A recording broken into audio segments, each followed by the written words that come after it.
साथ रोटी खा रहे हैं।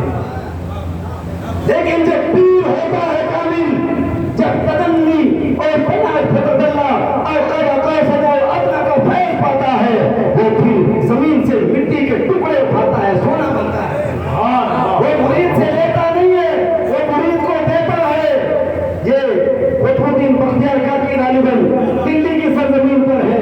एक मुरीद भी आई, कहा हजरत कुछ नहीं है, मुर्गी ने अंडा दिया, खा लीजिएगा। पीर वो होता है जिसका दिल इतना साफ होता है, जो मुरीद के घर के फाते को भी देखता है। मुरीद कितना गरीब है, तो मुर्शिद कामिल की रूहानी नजर पड़ी, बहुत खुदा खुदा किया, बोले कि इसको मुझसे ज्यादा जरूरत है। उन्होंने बिस्मिल्लाह पढ़ी, कुरान पढ़ा और अंडे का रंग तब्दील हो गया, अंडा सोने का बन गया। मुरीद ने के दिल में तमन्ना अंगड़ाई दी, काश पीर साहब अंडा दे दे तो मेरा काम बन जाए। पीर साहब उसको कहते हैं जो दिल की पर्वते नरमा संजू को भी महसूस करे। पीर साहब की नजर चेक पे ना रहे मुरीद के, पीर साहब की नजर मुरीद के दिल पे रहे, मेरा मुरीद क्या कर रहा है। अब उसके बाद उन्होंने कहा जाओ ये अंडा ले जाओ। अब मियाँ जी बड़े लालची होते हैं, बीवी अंडा लेके गई तो मियाँ जी ने कहा कि पीर साहब से पूछ क्या पढ़ा है। गई, बोले कि हजरत बताइए आपने अंडे में पढ़ा क्या है। बोले कुल हुवल्लाहु अहद अल्लाहु समद लम यलिद व लम यूलद व लम यकुल लहू कुफुवन अहद। और ये तो मुझे पक्की याद है। गई, अंडे जितने भी मुर्गी के इकट्ठे थे सामने रखे, उधर मियाँ जी इधर मैडम। अब गोले घंटा मुंह में दांत नहीं, पेट में आग नहीं, सीने में सांस नहीं। अब ऐसे आने में कुल वाला पढ़ के भूखे, तो भूख जब मारे तो भूख कम निकले, कम निकले और भूख ज्यादा निकले।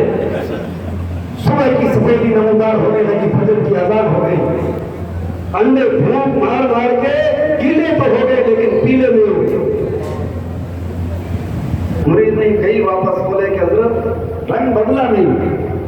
तो फतहुद्दीन बख्तियार काकी ने कहा कि दिल और ज़बान फतहुद्दीन बख्तियार काकी की तरह अल्लाह के तजल्लियात से मांगो। कुरान हम भी पढ़ते हैं और कुरान को सूफी भी पढ़ता है। सूफी जब कुरान पढ़ता है तो उसका मामला अलग होता है, हम कुरान पढ़ते हमारा मामला अलग होता है। इसलिए लोग मुरीद होते हैं। मैं हर किसी मुखालिफ नहीं हूँ मुरीद होने के, लेकिन पीर ढंग का हो, मैं बहुत मुरीद हूँ, साहिब सिलसिले से बैठ हूँ, लेकिन पीर होना चाहिए। तो ऐसे पीर की आप कुर्सी तकरीब में आए हैं जो वाकई में पीर थे। आज एक और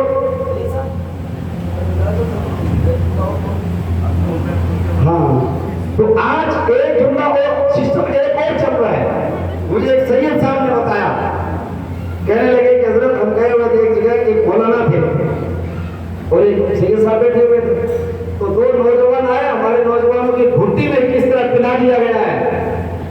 तो बोले कि ये तो मौलवी है और ये पीर साहब है। मौलवी के हाथ नहीं छूने, पीर साहब के हाथ छूते हैं। कदर किसकी होती है?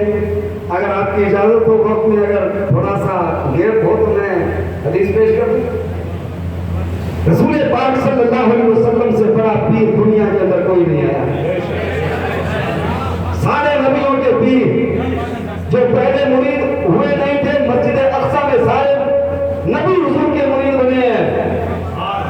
वैसा कसौता होगी साकर नबीयीन की